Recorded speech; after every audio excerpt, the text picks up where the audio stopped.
Some serial killers face their fate head-on.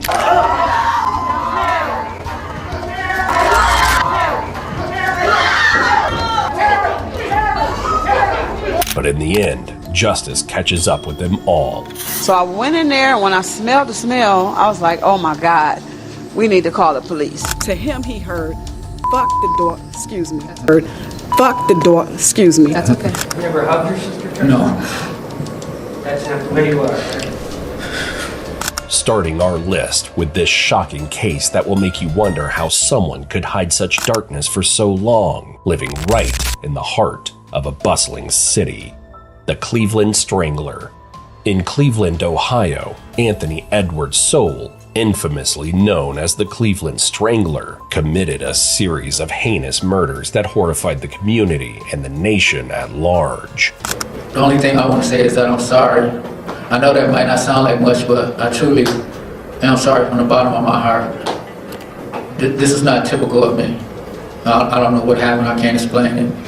But I know it's not a lot, but that's all I can give you. Sowell, a former U.S. Marine, preyed on vulnerable women, luring them to his home with promises of food, shelter, or drugs, only to torture and kill them in unspeakable ways.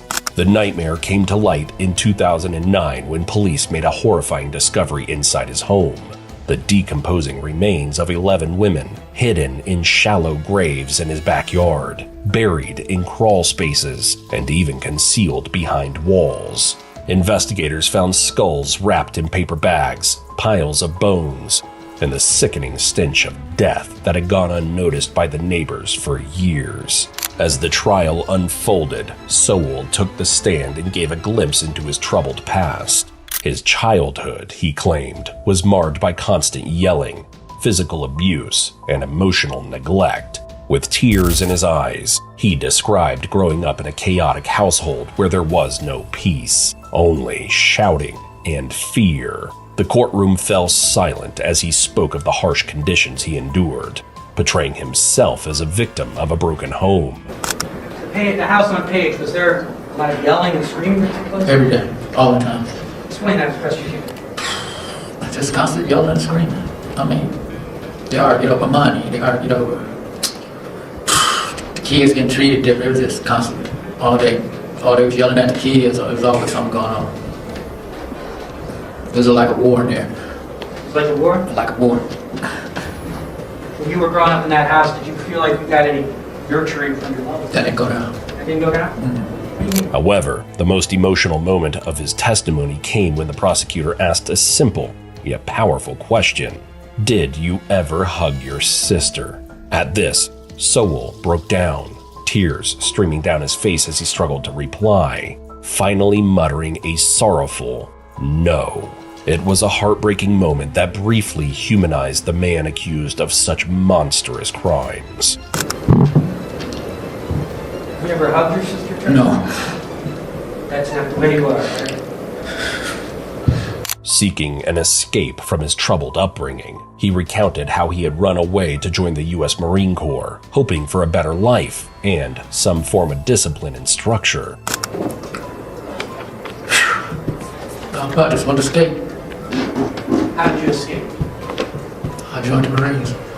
But the prosecution swiftly steered the testimony back to the present, asking Sowell the crucial question: do you understand why you are here in this courtroom today? Sowell, no longer the emotional figure recalling his past, simply responded with a calm, correct. When asked if he had anything to say to the court, his answer was brief but telling: I'm sorry.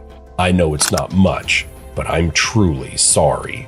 A statement that for the families of his victims likely carried little weight after years of suffering and unanswered questions. The only thing I want to say is that I'm sorry. I know that might not sound like much, but I truly am sorry from the bottom of my heart. This is not typical of me. I don't know what happened, I can't explain it. But I know it's not a lot, but that's all I can give you. Then came the moment of reckoning, the reading of the jury's verdict. The courtroom was thick with tension as Sowell was ordered to stand, facing the ultimate judgment for his unspeakable crimes. The foreman announced, We, the jury, being duly impaneled and sworn, do hereby find that the aggravating circumstances which the defendant was found guilty of committing outweigh the mitigating factors by proof beyond a reasonable doubt. We therefore unanimously find that the sentence of death should be imposed upon the defendant, Anthony Sowell. The same verdict was echoed again and again, count after count, as the judge meticulously confirmed Sowell's fate for each of his victims. For Nancy Cobbs, for Michelle Mason, for Diane Turner, one by one, their names were read aloud, and each time the jury found Sowell guilty beyond a reasonable doubt, the ultimate punishment, death, was imposed without hesitation. Each of the 12 jurors signed their names to the verdict forms, solidifying their decision and leaving no room for doubt. There was no consideration for life without parole, only the death sentence. As the verdict was delivered, the judge proceeded to individually poll the jurors, asking them one by one to confirm their verdict. Each juror answered with a resolute yes. Their unwavering commitment to justice echoed throughout the courtroom, leaving no doubt that Sowell would face the ultimate punishment for his crimes. With the jury's decision final, the judge set a formal sentencing hearing to officially impose the death penalty on Sowell, ensuring that justice would be fully served. The families of the victims, though still carrying the immense weight of their loss, could finally see an end to the long, painful trial. Say no. With respect to the 11 sentences here, with respect to the 11 victims, and the finding that the aggravating circumstances outweigh the mitigating factors, and that you are imposing a sentence of death, are these your verdicts, juror number 1? Yes. And juror number 2, are these your verdicts? Juror number 3, are these your verdicts? Yes. Juror number 4, are these your verdicts? Yes. Juror number 5, are these your verdicts? Yes. Juror number 6, are these your verdicts? Yes. Juror number 7, are these your verdicts? Juror number 8, are these your verdicts? Juror number 9, are these your verdicts? Yes. Juror number 10, are these your verdicts? Yes. Juror number 11, are these your verdicts? Yes. And juror number 12, are these your verdicts? All right. Then this case is so disturbing that it challenges our very perception of evil. Samuel Little. Samuel Little, one of the most prolific serial killers in U.S. history, was arrested on September 5, 2012 at a homeless shelter in Louisville, Kentucky. His arrest came after a multi-agency effort that linked him to an outstanding drug warrant. Once in custody, DNA evidence connected him to 3 unsolved murders from the 1980s in Los Angeles, leading to his conviction in 2014. However, what followed was far more chilling. Little eventually confessed to 93 murders across several states, a staggering number that left law enforcement stunned. He primarily targeted vulnerable women, often sex workers, and left a trail of victims spanning decades. During his videotaped confessions, Samuel Little displayed an unsettling mix of emotions. He laughed, smiled, and even fondly recalled his victims as if reminiscing about old friends, speaking with chilling detail. Mary Ann. She's what you nowadays call a transgender. She's a black male dressed up as a female. Okay, how tall is she? Mary Ann's about 5'7", 5'6". His methods were horrifyingly consistent. He strangled his victims, watching as the life drained from their bodies, and discarded them in isolated locations, cornfields, ditches, and wooded areas, ensuring they wouldn't be found for years. Where do you eventually take her body to? I was headed toward California. Mm-hmm. So as I drove out of Las Vegas, I seen a motel and a road leading up to the motel. And there's a lot of bushes and brushes beside the road before you got to that motel. That's where I pulled up her body out and rolled it down there. And I heard a secondary roll of noise. That meant she was still rolling. Eventually, Samuel Little faced justice in the courtroom. Appearing via teleconference from California State Prison, he pleaded guilty to the aggravated murders of Mary Jo Payton and Rose Evans, 2 of his Cleveland victims. The judge listened intently as Little admitted to his crimes with an unsettling calmness, describing in detail how he strangled both women after luring them from local bars. Prosecutors highlighted his predatory behavior, emphasizing that Little knew exactly what he was doing each time he wrapped his hands around his victims' necks. Samuel Little was sentenced to 3 consecutive life sentences without the possibility of parole on September 25, 2014, after being convicted of the murders of 3 women in Los Angeles during the late 1980s. He jokes and laughs about women. He calls them units. To this day, during our conversations, he was calling them units. So in fact, he feels that he was doing them a favor, that they wanted to die. Samuel Little didn't spend all of his remaining years behind bars. Death caught up with him first. He died in prison on December 30th, 2020, at the age of 80. He was pronounced dead at 4:53 a.m. in an outside hospital while serving his sentence at California State Prison. Little had been battling several health issues, including heart problems and diabetes, before his death. Though he didn't live out his full sentence, the chilling legacy of his crimes remains, a haunting reminder of the terror he inflicted.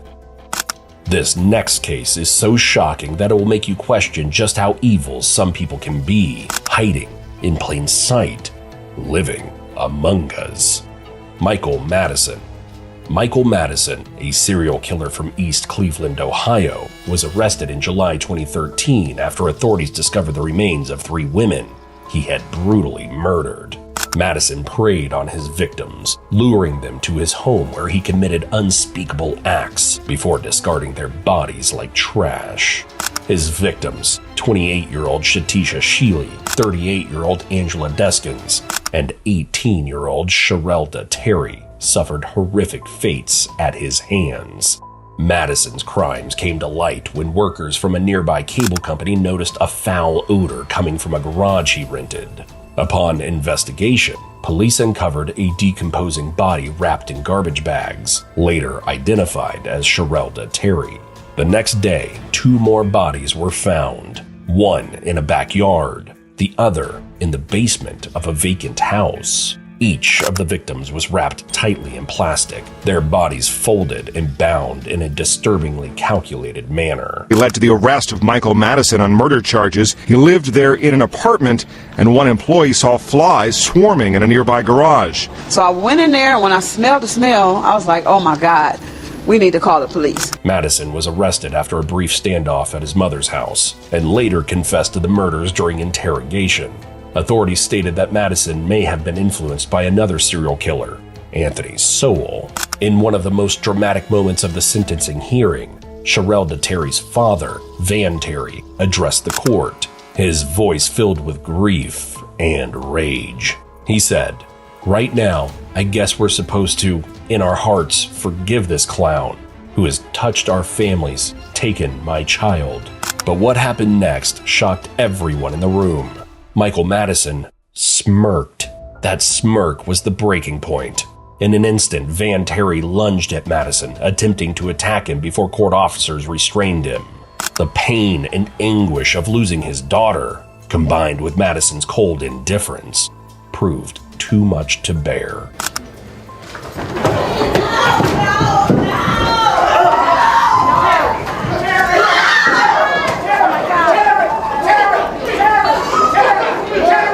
Terry's sister, Sonia Richardson, later explained her brother's actions, saying, "He was upset.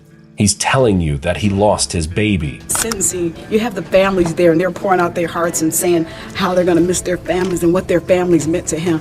And he's sitting over there smiling, which caused my brother to launch at him. To him, he heard, "Fuck the door," excuse me. That's okay. The life of my daughter, the life of my niece, the life of our baby, who we called Heaven.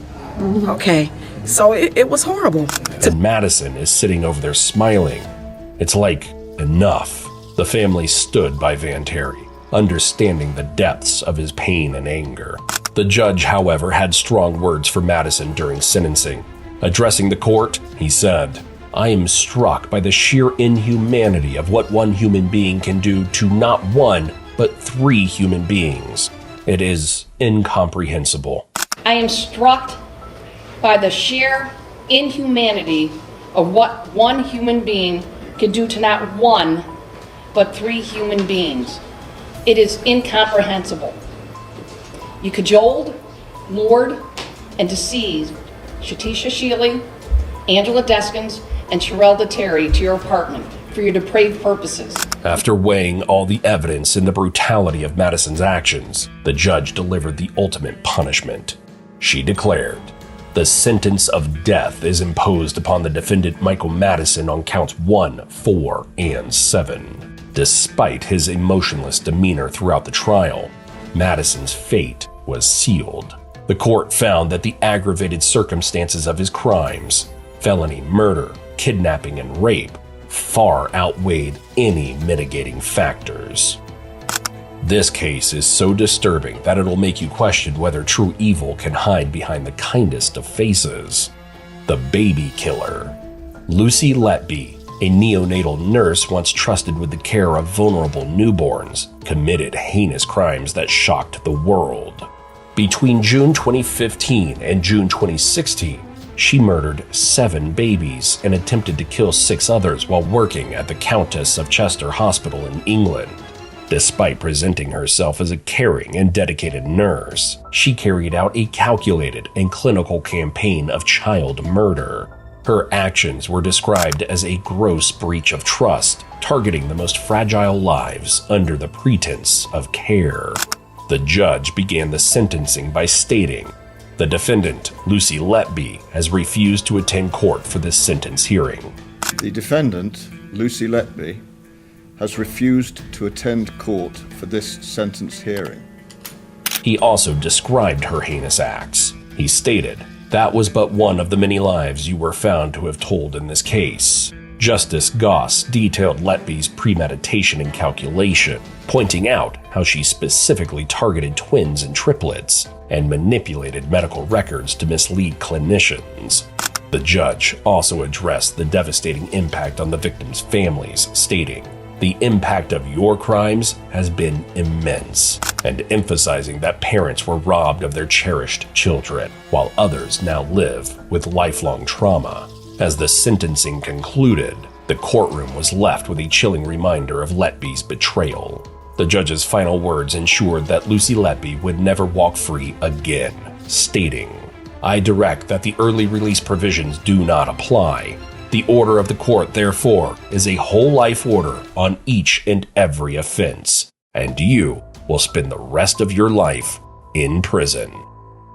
And there you have it, the shocking and twisted stories of some of the most notorious serial killers. Which case shocked you the most? Let us know in the comments below. And if you found this video intriguing, don't forget to hit that like button, subscribe to our channel, and turn on the bell icon so you never miss our deep dives into the darkest corners of true crime. Thanks for watching, and we'll see you next time.